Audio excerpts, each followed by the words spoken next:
Hello नमस्कार दोस्तों। मैं राहुल टेगर स्वागत करता हूं एक बार फिर से आप सभी का उड़ान एकेडमी के यूट्यूब प्लेटफॉर्म पर। तो आज हम देखेंगे 22 मई का करंट अफेयर और बहुत जल्दी आपके पास एनटीपीसी के लिए जो आपका 5 तारीख से एनटीपीसी का एग्जाम होने जा रहा है उसके लिए एक 2024 और 25 की मैं पूरी करंट अफेयर की वीडियो लाने जा रहा हूं। तो लगभग 2 वीडियो में उसको हम कवर करेंगे 2024 और 2025 की अब तक की करंट अफेयर। 2024 के जनवरी से लेके 2025 के मई तक की करंट अफेयर मैं लेके आ रहा हूँ। तो ये बहुत जल्दी आपके एनटीपीसी के एग्जाम से पहले आपको देखने को मिल जाएगी। 2 वीडियो में, एक वीडियो में ये सारा कवर नहीं हो सकता, तो 2 वीडियो में हम लेके आएँगे। लगभग 4-4 घंटे की आपकी क्लास रहेगी। तो बाकी आज का करंट अफेयर हम देखते हैं 22 मई का। तो बढ़ते हैं हम अपनी क्लास की ओर। करंट अफेयर की बात राहुल सर के साथ। एग्जाम कोई भी हो, इससे बाहर कुछ भी नहीं। तो बढ़ते हैं हम अपने प्रश्नों की ओर। आज का हमारा पहला प्रश्न ये रहा, किस दिन अंतर्राष्ट्रीय जैव विविधता दिवस मनाया जाता है? पहला ही प्रश्न अपना दिवस का आ गया है। किसका आ गया है? दिवस का। जैसा कि आपने मेरी हर क्लास में देखा होगा, दिवस का जो कोई भी क्वेश्चन आता है तो हम सारे दिवस, उस मंथ के सारे दिवस का रिवीजन कर लेते हैं। ऐसा ही हम आज करेंगे। तो जैव विविधता दिवस, अंतर्राष्ट्रीय जैव विविधता दिवस कब मनाया जाता है? तो अंतर्राष्ट्रीय जैव विविधता दिवस अपना मनाया जाता है 22 मई को। कब मनाया जाता है? 22 मई को। अब मैं सारे दिवस आपको लिखूंगा नहीं, आप नोट्स करते जाना, मैं बोलता जाता हूँ, ठीक है? तो 1 मई को आपका कौन सा दिवस मनाया जाता है बताइए? तो 1 मई को मनाया जाता है अपना अंतर्राष्ट्रीय मजदूर दिवस। कौन सा दिवस? अंतर्राष्ट्रीय मजदूर दिवस 1 मई। अच्छा, 3 मई को कौन सा दिवस मनाते हैं? तो 3 मई को मनाते हैं हम कौन सा दिवस? बताइए, विश्व प्रेस स्वतंत्रता दिवस। कौन सा? विश्व प्रेस स्वतंत्रता दिवस। अच्छा, 7 मई को हम कौन सा दिवस मनाते हैं? 7 मई को हम मनाते हैं रविन्द्रनाथ टैगोर जयंती और विश्व पर्यटन दिवस। कौन सा? विश्व पर्यटन दिवस। 8 मई को कौन सा दिवस मनाते हैं हम? तो 8 मई को कौन सा दिवस मनाते हैं बताइए? विश्व रेड क्रॉस दिवस। कौन सा? विश्व रेड क्रॉस दिवस कब मनाते हैं? 8 मई को मनाते हैं। अच्छा, 9 मई को कौन सा दिवस मनाते हैं? तो 9 मई को मनाते हैं हम महाराणा प्रताप जयंती। कौन सा? महाराणा प्रताप जयंती। 11 मई को कौन सा मनाते हैं? राष्ट्रीय प्रौद्योगिकी दिवस। देखो, दिवस से कोई ना कोई क्वेश्चन आ ही जाता है, इसलिए नोट्स करते जाओ। 11 मई को कौन सा? राष्ट्रीय प्रौद्योगिकी दिवस। 12 मई को कौन सा दिवस मनाते हैं? अंतर्राष्ट्रीय नर्स दिवस। कौन सा? अंतर्राष्ट्रीय नर्स दिवस। अच्छा, और 15 मई को कौन सा दिवस मनाते हैं? 15 मई को बताइए? अंतर्राष्ट्रीय परिवार दिवस। कब मनाया जाता है अंतर्राष्ट्रीय परिवार दिवस? 15 मई को। 16 मई को कौन सा दिवस मनाते हैं बताइए? अंतर्राष्ट्रीय प्रकाश दिवस। कौन सा? अंतर्राष्ट्रीय प्रकाश दिवस कब मनाया जाता है? 16 मई को। 21 मई को कौन सा दिवस मनाया जाता है बताइए? बताइए, 21 मई को कौन सा दिवस मनाया जाता है? 21 मई को मनाया जाता है अपना अंतर्राष्ट्रीय चाय दिवस। कौन सा? अंतर्राष्ट्रीय चाय दिवस। और 22 मई को कौन सा दिवस मनाया जाता है? तो अंतर्राष्ट्रीय जैव विविधता दिवस, जो कि आपके सामने है। कौन सा दिवस? 22 मई को अंतर्राष्ट्रीय जैव विविधता दिवस। इसी के साथ बढ़ते हैं हम अपने नेक्स्ट प्रश्न की ओर। किस राज्य के वन विभाग ने 16वीं एशियाई शेर जनगणना जारी की है? तो अभी 16वीं एशियाई शेरों की जनगणना जारी हुई है, की गई है। कौन सी? 16वीं एशियाई शेरों की जनगणना। पहली बात तो ये एशियाई शेर भारत में कहाँ पाए जाते हैं? पहली बात तो ये कहाँ पाए जाते हैं भारत में? सोल एशियाई जो शेर है भारत में कहाँ पाए जाते हैं? तो ये भारत के जो गुजरात का जो गिर है ना, राष्ट्रीय उद्यान, वहां पे पाए जाते हैं एशियाई शेर। कहाँ पे? गुजरात में। तो इसकी जनगणना कहाँ पे, किस राज्य ने की है? तो इसकी जनगणना गुजरात ने की है। किसने की है इसकी जनगणना? गुजरात के वन विभाग ने। किसने की है? गुजरात के वन विभाग ने। अच्छा, गुजरात के वन विभाग ने ये जनगणना की है, तो गुजरात की कैपिटल क्या है? गुजरात की कैपिटल बताइए? तो गुजरात की कैपिटल अपनी गांधीनगर। क्या है गुजरात की कैपिटल? गांधीनगर। अच्छा, गुजरात के सीएम कौन है ये बताइए? गुजरात के सीएम कौन है? तो गुजरात के सीएम है अपने भूपेंद्र पटेल जी। कौन है? भूपेंद्र पटेल। कौन है गुजरात के सीएम? भूपेंद्र पटेल। अच्छा, गुजरात के गवर्नर बताइए कौन है? गुजरात के गवर्नर है आचार्य देवव्रत। कौन है? आचार्य देवव्रत। कौन है गुजरात के गवर्नर? आचार्य देवव्रत गुजरात के गवर्नर है। अच्छा, गुजरात से रिलेटेड और कुछ बताइए। गुजरात के लोक नृत्य बताइए। गुजरात के लोक नृत्य क्या है? गुजरात के लोक नृत्य बताइए। गुजरात में कौन कौन से नृत्य होते हैं? गुजरात में कौन कौन से नृत्य होते हैं? जैसे गरबा हो गया, डांडिया रास हो गया, टिप्पणी हो गई, भावई हो गई। ये सब कहाँ के नृत्य हैं? लोक नृत्य हैं। ये गुजरात के लोक नृत्य हैं। कहाँ के हैं? गुजरात के। लिख देता हूँ, कौन सा? गरबा। और कौन सा हो गया? डांडिया हो गया। और कौन सा होता है? टिप्पणी करके होता है एक नृत्य गुजरात में। और कौन सा होता है? भावई। ये कहाँ के लोक नृत्य हैं? गुजरात के। अच्छा, गुजरात में ये जनगणना हुई है तो गुजरात में 2020 में कितने शेर थे? और अभी बढ़कर कितने हो गए हैं 2025 में? 2020 में कितने थे? और 2025 में अभी कितने हो गए हैं? तो हम बात करें अगर गुजरात के 2020 के शेरों की, तो 2020 में शेर थे 674। कितने थे? 674, जो कि अब बढ़कर कितने हो गए? 891, 891। कितने हो गए? 891 ये हो गए हैं। कितने हो गए? 891। तो इसी के साथ बढ़ते हैं हम नेक्स्ट क्वेश्चन की ओर।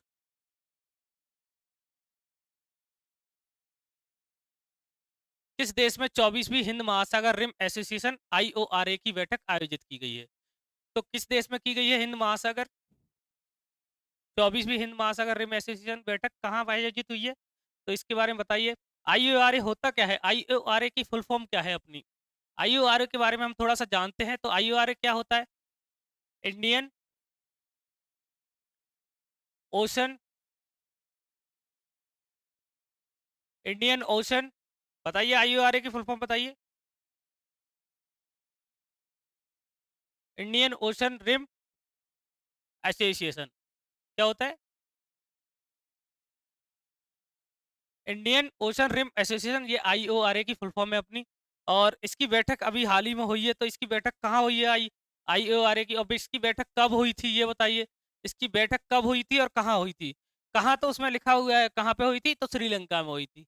कहाँ पे हुई थी? श्रीलंका में। अच्छा, कब हुई थी IORA की बैठक ये बताइए। कब हुई थी IORA की बैठक?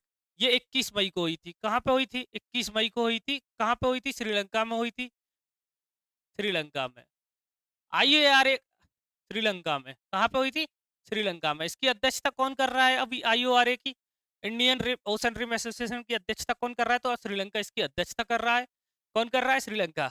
कब से कब तक है श्रीलंका के पास अध्यक्षता? 2023 से लेके 2025 तक इसकी अध्यक्षता किसके पास है? श्रीलंका के पास है। भारत इसका भी क्या है? भारत इसका भी 22 चेयरमैन है। कौन है? 22 चेयरमैन। प्रेजेंट टाइम पे कौन है? प्रेजेंट टाइम पे कौन है? श्रीलंका। भारत अभी कौन है? 22 चेयरमैन। भारत इसकी अध्यक्षता कब से करेगा? नवंबर 2025 से।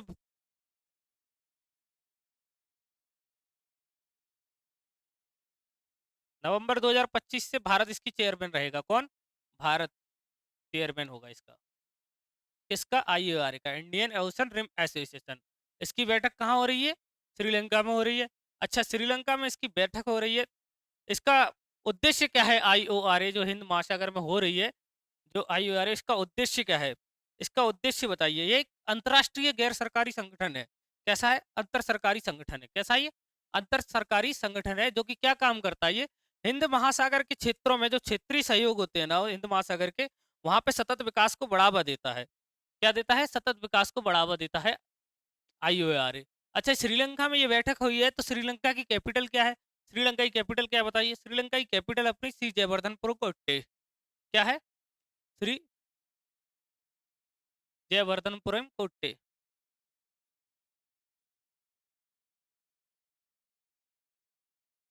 क्या है इसकी कैपिटल? श्री जयवर्धनपुरम कोट्टे। अच्छा, इसकी करेंसी क्या है? तो करेंसी इसकी रुपया है। तो बढ़ते हैं हम इसी के साथ नेक्स्ट प्रश्न की ओर। इस क्वेश्चन से इतना। किस राज्य में हाथी पालकों के लिए भारत का पहला महावत गांव बनाया गया है? अभी क्या है? हाथी पालकों के लिए, किसके लिए? हाथी पालकों के लिए एक भारत का पहला महावत गांव बनाया गया है। ये किस राज्य में बनाया गया है? अब ये तमिलनाडु में बनाया गया है। हाथी पालकों के लिए भारत का पहला महावत गांव कहाँ पे बनाया गया है? तमिलनाडु में। अच्छा, तमिलनाडु में कहाँ पे बनाया गया है ये?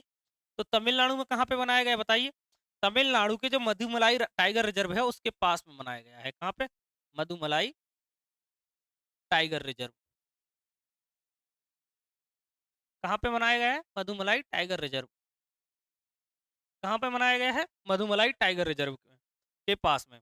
अच्छा, ये तमिलनाडु में बनाया गया है तो तमिलनाडु की कैपिटल क्या है अपनी? तमिलनाडु की कैपिटल क्या है बताइए। यहाँ लिख देता हूँ, थोड़ा सा कंफ्यूज मत होना। तमिलनाडु की कैपिटल क्या है? तो तमिलनाडु की कैपिटल अपनी चेन्नई। ये दिख रहा है क्या कलर? क्या है? तमिलनाडु कैपिटल चेन्नई। अच्छा, तमिलनाडु के CM कौन है? तमिलनाडु के CM कौन है अपने? तो M K स्टालिन। कौन है? M K Stalin. कौन है तमिलनाडु के CM? M K Stalin. अच्छा, तमिलनाडु के गवर्नर बताइए, तमिलनाडु के गवर्नर कौन है? R N Ravi. कौन है? R N Ravi. कौन है? R N Ravi. अच्छा, तमिलनाडु के बारे में और कुछ देख लेते हैं, लोक नृत्य तमिलनाडु के कौन कौन से लोक नृत्य होते हैं तमिलनाडु में? लोक नृत्य के बारे में बताइए तमिलनाडु के। तो तमिलनाडु में कौन कौन से लोक नृत्य होते हैं? जैसे कि अपना हो गया कुम्बी। कुम्बी कहाँ का लोक नृत्य है? तो तमिलनाडु का। ये आ जाता है पेपर में, कई बार आया ये क्वेश्चन कि कुम्बी कहाँ का लोक नृत्य है। तो कुम्बी कहाँ का है लोक नृत्य? तमिलनाडु का। और तमिलनाडु के और कौन कौन से लोक नृत्य हैं तमिलनाडु में? करकट्टम हो गया। कौन सा? करकट्टम हो गया। और कौन सा लोक नृत्य होता है तमिलनाडु में? कुम्बी हो गया, करकट्टम हो गया, माइलट्टम हो गया। ज्यादातर अट्टम वगैरह आ जाए ना तो वो तमिलनाडु से, ज्यादातर बोल रहा हूँ मैं, पूरे नहीं बोल रहा हूँ। क्या? माइलट्टम तमिलनाडु में। कहाँ पे? तमिलनाडु में। और कौन सा होता है तमिलनाडु में? भरतनाट्यम फेमस डांस है यहाँ का, लोक नृत्य है भरतनाट्यम। कहाँ का? तमिलनाडु का। तो ये कुछ तमिलनाडु से हैं रिलेटेड चीजें, देख लेना आप। बाकी लिखा दिया हूँ, नोट्स कल बना लेना आप। बढ़ते हैं हम इसी के साथ नेक्स्ट प्रश्न की ओर।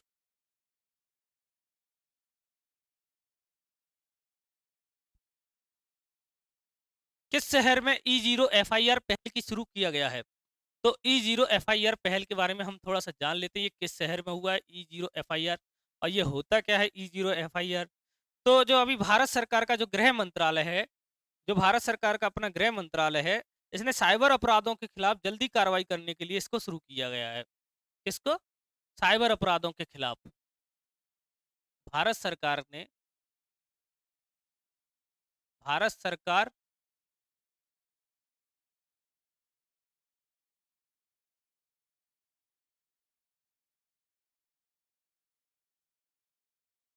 भारत सरकार के गृह मंत्रालय ने, किसने? भारत सरकार के गृह मंत्रालय ने साइबर अपराधों के खिलाफ, साइबर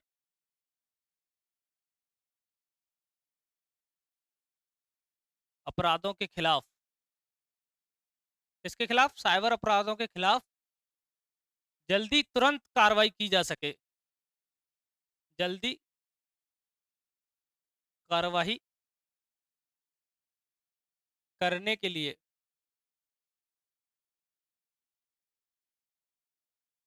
जल्दी कार्रवाई करने के लिए कौन सी पहल शुरुआत की है? E0 FIR पहल का शुरुआत की गई है। किसकी? E0 FIR,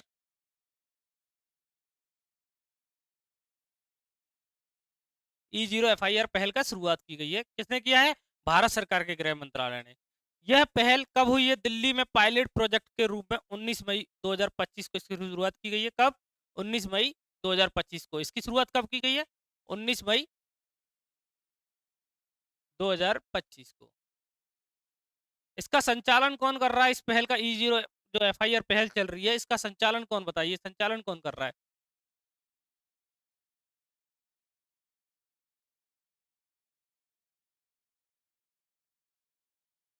कौन कर रहा है इसका संचालन? इंडियन, कौन कर रहा है बताइए? इंडियन साइबर, बताइए कौन कर रहा है इस पहल का संचालन? Indian cyber crime coordination. कौन? Indian cyber crime coordination, crime coordination.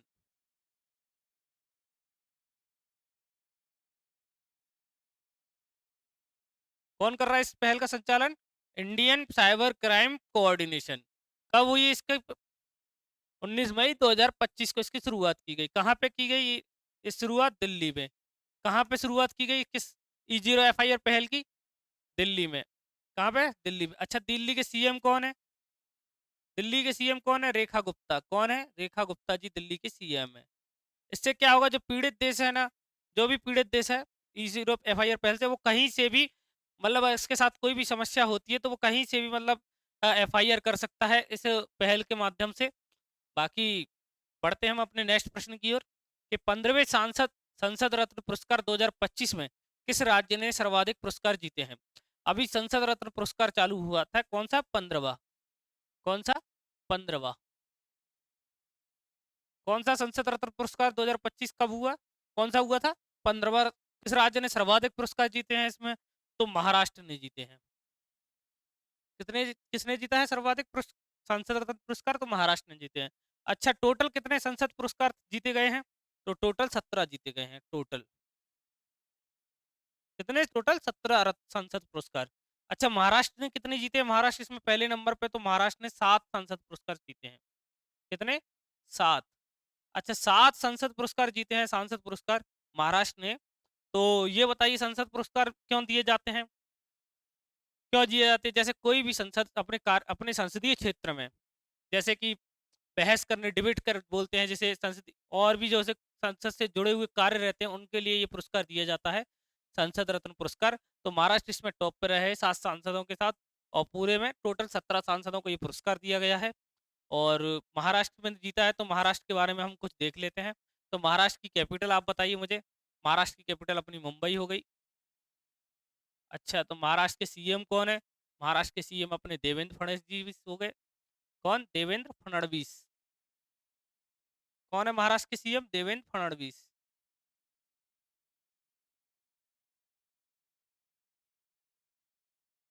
और महाराष्ट्र के गवर्नर बताइए, महाराष्ट्र के गवर्नर कौन है? तो सीपी राधाकृष्णन जी महाराष्ट्र के गवर्नर हैं। कौन? सीपी राधाकृष्णन।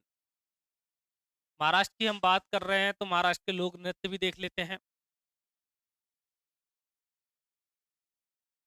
तो बताइए महाराष्ट्र के लोक नृत्य बताइए। बताइए महाराष्ट्र में कौन कौन सा लोक नृत्य होता है? जैसे तमाशा हो गया। तमाशा कहाँ का लोक नृत्य है? महाराष्ट्र का। तमाशा बहुत बार पेपर में आया। लेजिम कहाँ का है? तो लेजिम भी महाराष्ट्र का है। कोली कहाँ का है? कोली भी महाराष्ट्र का है। तो कौन कौन से हो गए? तमाशा हो गया, लेजिम हो गया,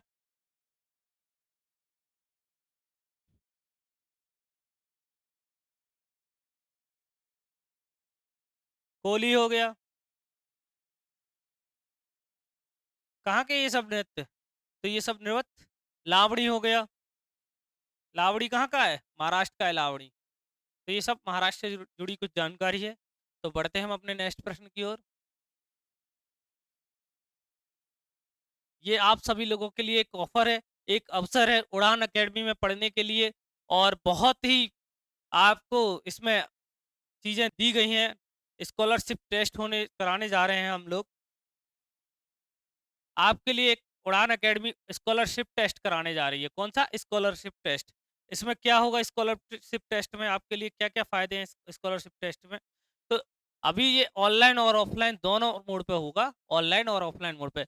इसमें जो भी टॉप 5 कैंडिडेट हैं, टॉप 5, उनको बिल्कुल निःशुल्क बिना पैसों के कोचिंग सुविधा दी जाएगी। बहुत से ऐसे लोग होते हैं जो कोचिंग की फीस के लिए पैसे नहीं होते हैं, तो वो लोग इसके लिए दे सकते हैं। उनके लिए बहुत अच्छा मौका है उड़ान अकेडमी में जुड़ने का।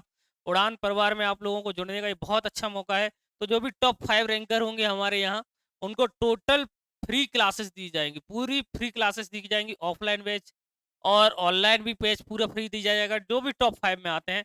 और जो भी टॉप 10 में आते हैं, जो 5 से लेके टॉप 10 में आते हैं, उनको 80% तक फीस में डिस्काउंट दिया जाएगा। ऐसा आज तक किसी कोचिंग संस्था ने किया नहीं है, जैसा उड़ान अकेडमी आपको देने जा रहा है, जो कि 80% तक। कितना? 80% तक फीस में छूट देने जा रही है उड़ान अकेडमी आपको। तो ज्यादा से ज्यादा संख्या में रजिस्ट्रेशन कराएं अपना। ऐसा ना हो कि रजिस्ट्रेशन फुल हो जाए और आप लेट हो जाए, तो जल्दी कराइए। और जो भी 11 से लेके 15 तक जो भी स्टूडेंट की रैंक आती है, उनको भी कुछ डिस्काउंट दिया जाएगा। तो आप लोग टेस्ट के लिए दीजिए। तो ये टेस्ट कब होगा? तो 1 जून को ये टेस्ट होने वाला है। कब होगा? 1 जून को ये टेस्ट होने वाला है। ऑफलाइन ऑनलाइन दोनों मोड पर होगा। ऑनलाइन कितने बजे से होगा? ऑनलाइन 1 घंटे का रहेगा, ऑफलाइन 2 घंटे का रहेगा। ऑफलाइन कब से कब तक चलेगा? ये 10 से लेके 10 बजे, सुबह 10 बजे शुरू होगा, 12 बजे तक। ऑनलाइन कब? 10 से 11। बाकी आप लोग आ सकते हैं। आपको एड्रेस मालूम ही है। ऑफलाइन आना चाहते हैं तो उड़ान अकेडमी का, देखो ऑफलाइन और ऑनलाइन में टाइम का बहुत डिफरेंस है। तो मैं तो कहूंगा आप लोग ऑफलाइन आके टेस्ट दीजिए। इससे क्या होगा ऑफलाइन टेस्ट देने से? एक तो आपको अपनी तैयारी का पता चलेगा, आप अभी कहाँ पे हैं। बाकी आपको सुविधाएं दी जाएंगी, कोचिंग की तरफ से कुछ उपहार दिए जाएंगे। आपको एड्रेस हमारा माली में होगा, 46 first floor, Archana tower, Indrapuri C sector, Bhopal. बाकी चलो अपन बढ़ते हैं अपने क्लासेस की ओर। तो हमारा नेक्स्ट प्रश्न ये रहा, भारतीय नौसेना ने हाल ही में किस पारंपरिक रूप से निर्मित प्राचीन चले हुए जहाज को आईएनएसवी के रूप में शामिल किया है? तो अभी भारतीय नौसेना ने हाल ही में भारतीय नौसेना ने हाल ही में प्राचीन सिले हुए जहाज को किसी को प्राचीन सिले हुए जहाज को आईएनएसवी के रूप में शामिल किया है। किसके रूप में शामिल किया है? आईएनएसवी के रूप में शामिल किया है। तो इसका पूरा नाम क्या है? इस जहाज का पूरा नाम क्या है? आईएनएसवी कौंडिन्य। क्या है इस जहाज का पूरा नाम? आईएनएसवी कौंडिन्य। क्या नाम है इसका? आईएनएसवी कौंडिन्य। अच्छा, नौसेना के प्रमुख कौन है अपने? भारतीय नौसेना के प्रमुख बताइए ना, भारतीय नौसेना के प्रमुख कौन है? भारतीय नौसेना के प्रमुख कौन है? एडमिरल दिनेश त्रिपाठी जी। कौन है? दिनेश त्रिपाठी जी।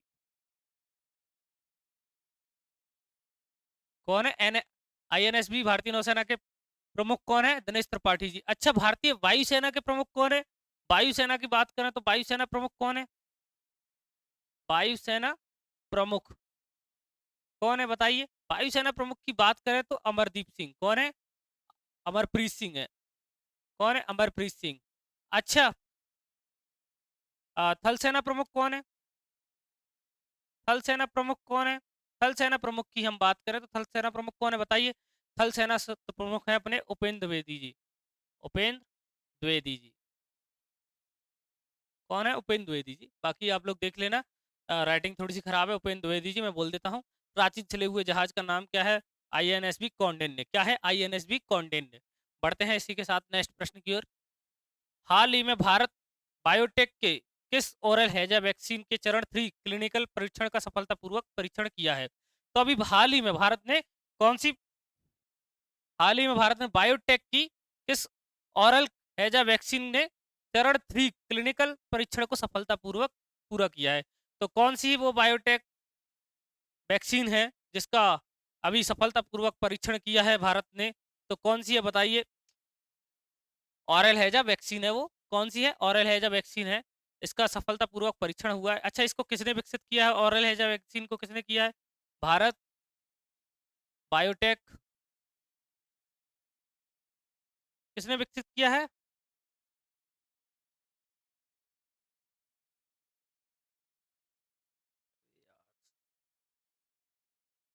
किसने विकसित किया है? भारत बायोटेक। बताइए पूरा नाम बताइए। भारत बायोटेक किसने विकसित किया है इसको? International limited. किसने? Bharat biotech international limited. किसने? भारत बायोटेक इंटरनेशनल लिमिटेड ने इसको विकसित किया। इंटरनेशनल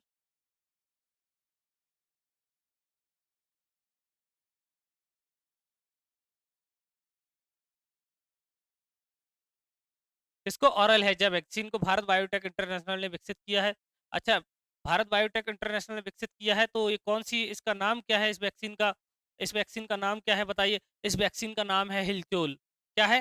हिलचोल। क्या नाम है इसका? हिलचोल। आपको दिख नहीं रहा है, मैं दिखा देता हूँ थोड़ा सा आपको।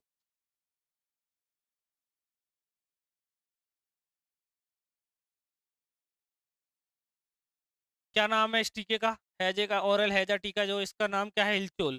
क्या नाम है? हिलचोल। इसका भारत ने अभी सफलतापूर्वक परीक्षण किया है। तो ये टीका करता क्या है? ये कैसे काम करता है? ये टीका हैजा उत्पन्न करने वाले बैक्टीरिया, यह टीका लिख देता हूं मैं। यह टीका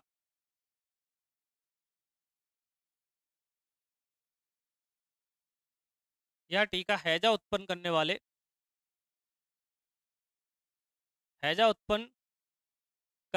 बैक्टीरिया,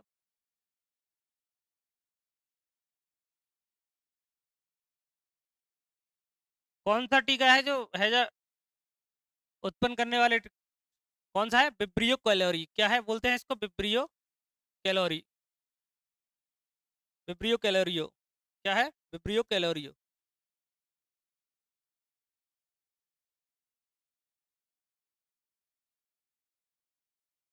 क्या नाम है इसका? विब्रियो। क्या नाम है इसका? विब्रियो कैलोरिया के ओगवा और इनावा दोनों सीरोटाइप्स के विरुद्ध प्रभावी पाया जाता है यह। क्या है? इसके जो सीरोटाइप्स होते हैं दोनों के कैलोरिया दोनों सीरोटाइप्स के विरुद्ध प्रभावी पाया जाता है।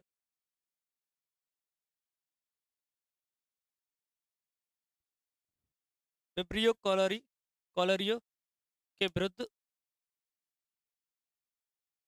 प्रभावी पाया जाता है, प्रभावी पाया जाता है। तो अभी ऑरल हैजा वैक्सीन का थर्ड चरण क्लिनिकल परीक्षण सफलतापूर्वक परीक्षण हुआ है। उसका नाम क्या है? हिलचोल इसका नाम है। यह टीका हैजा उत्पन्न करने वाले बैक्टीरिया जो विब्रियो कैलोरी है उसके विरुद्ध प्रभावी पाया जाता है। तो बढ़ते हैं इसी के साथ हमारा नेक्स्ट क्वेश्चन।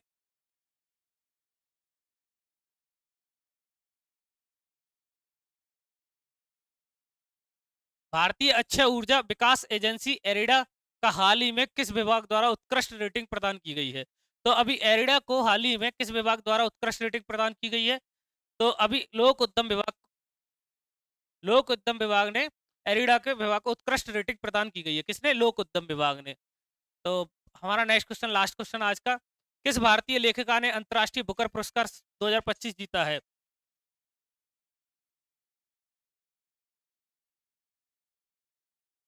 क्या है हमारा लास्ट क्वेश्चन? किस भारतीय लेखिका ने अंतर्राष्ट्रीय बुकर पुरस्कार 2025 जीता है? अब बुकर पुरस्कार से प्रश्न आया तो बुकर पुरस्कार क्या होता है? बुकर पुरस्कार क्या होता है अपना? बुकर पुरस्कार किसको दिया जाता है? बुकर पुरस्कार बताइए। यह एक प्रतिष्ठित साहित्यिक पुरस्कार है। यह एक साहित्यिक पुरस्कार है जो किसी भी भाषा में लिखी गई पुस्तक को, जो कि किसी भी भाषा में लिखी गई पुस्तक, साहित्यिक पुरस्कार है।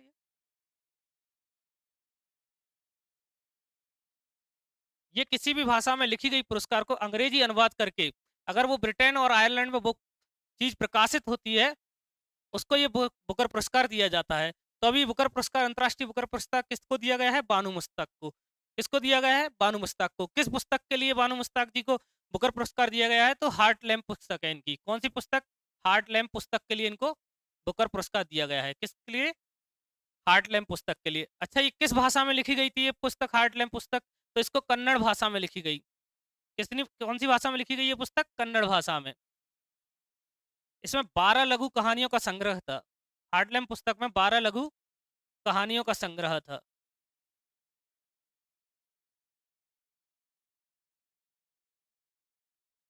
आज के लिए इतना ही, मिलते हैं हम कल। बाकी ये हमारा ऑफलाइन सेंटर है, 46 first floor, Archana tower, Indupuri C sector, Bhopal. अगर आपको ऑफलाइन जुड़ना चाहते हैं आप हम लोगों से, तो ये हमारे संस्था है, आप आ सकते हैं और ऑफलाइन क्लासेस ज्वाइन कर सकते हैं। बाकी आपको मेरी वीडियो अच्छी लगी हो तो लाइक करें, शेयर करें, सब्सक्राइब करना तो बिल्कुल ही ना भूलें। ये हमारी संस्था का नंबर है। अगर आपको पढ़ाई को लेकर कोई भी समस्या है, किसी भी प्रकार के एग्जाम के बारे में आप पूछना चाहते हैं तो इस नंबर पर कॉल कर सकते हैं। बाकी मिलते हैं कल। जय श्री राम।